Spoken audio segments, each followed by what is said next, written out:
یزید نے نواسۂ رسول کو شہید کروا دیا۔ وہ یہ سوچتا تھا کہ اس ظلم سے عرب کے سارے لوگ میرے سامنے جھکیں گے، کوئی بھی میرے خلاف حسین کے بعد سر نہیں اٹھائے گا۔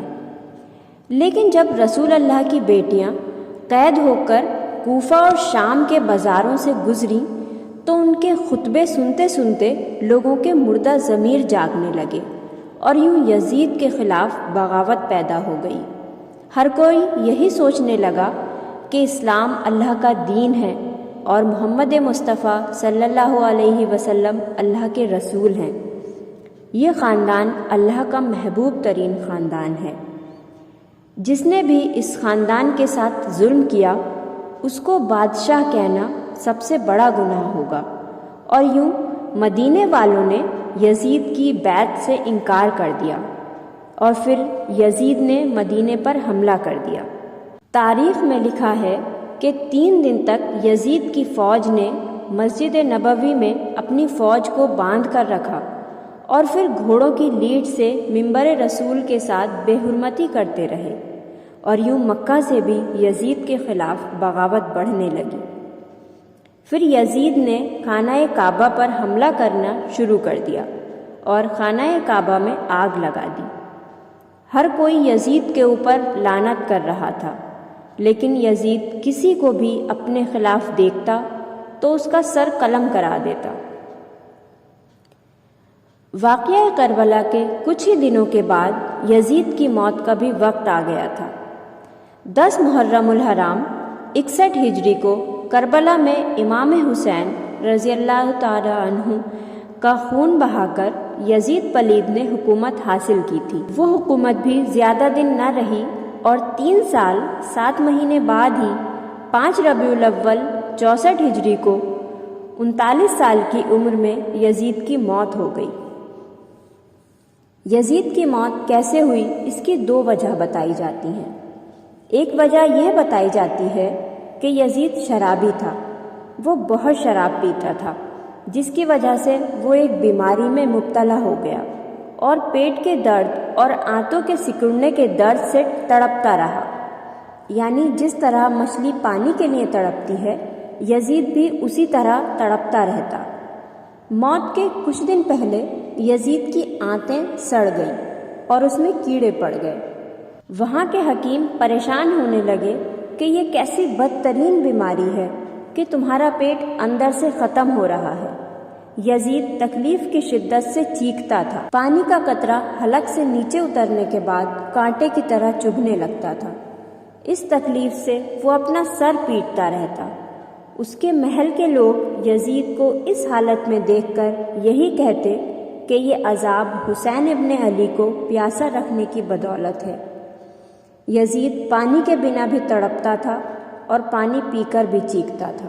یزید کو جب اپنی موت کا اندیشہ ہونے لگا تو اس نے اپنے بیٹے معاویہ بن یزید کو مرض بستر پر بلایا اور سلطنت کے بارے میں کچھ کہنا ہی چاہا کہ بے ساختہ بیٹے کے منہ سے چیخ نکلی اور باپ کی پیشکش کو ٹھکرا دیا کہ جس تاج و تخت پر نواسۂ رسول کے خون کے دھبے ہیں میں اسے ہرگز قبول نہیں کر سکتا۔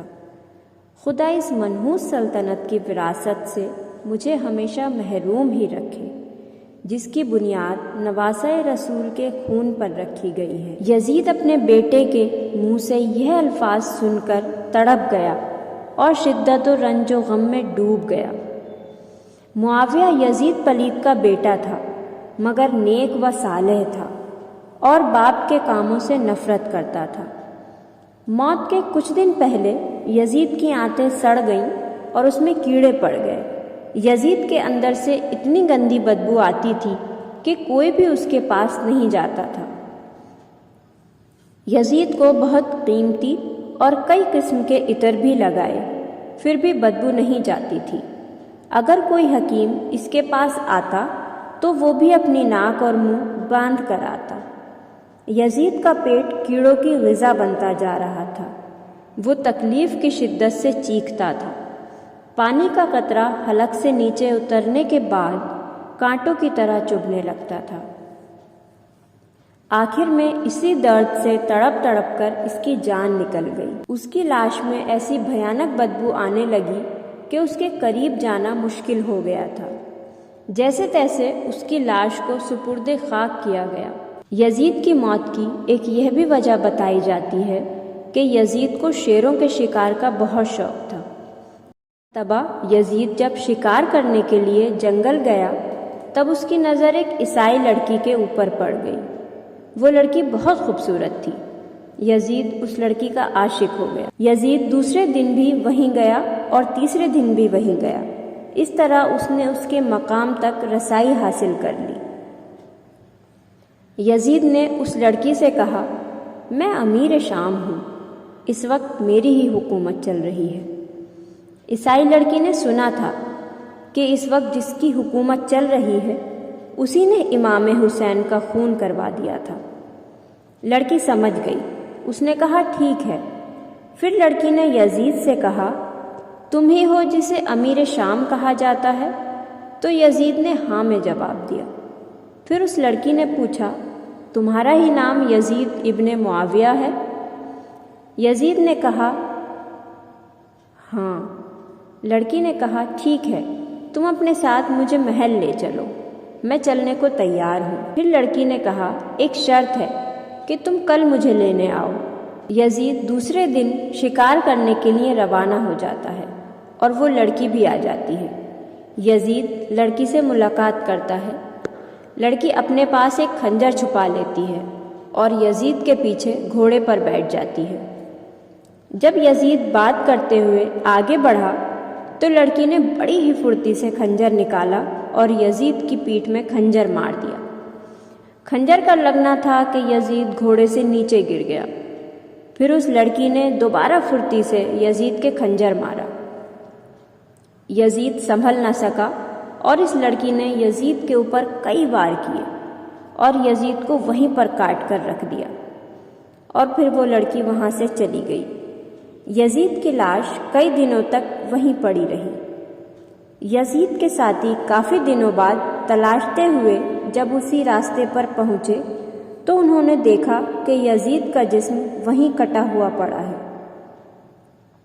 یزید کے ساتھی اس کی سڑی ہوئی لاش کو اٹھا کر لائے اور ایک گڈھا کھود کر اس کو وہیں دفن کر دیا، اور آج بھی جہاں یزید کی قبر بتائی جاتی ہے وہاں سیسا گلانے کی فیکٹری بنا دی گئی ہے اور اس کی قبر کا کہیں پتہ نہیں ہے۔ اللہ کا کتنا بڑا عذاب ہے کہ یزید کی قبر کا نام و نشان تک نہ رہا، اور امام حسین کے روضے کو دیکھیے کس طرح چمک رہا ہے۔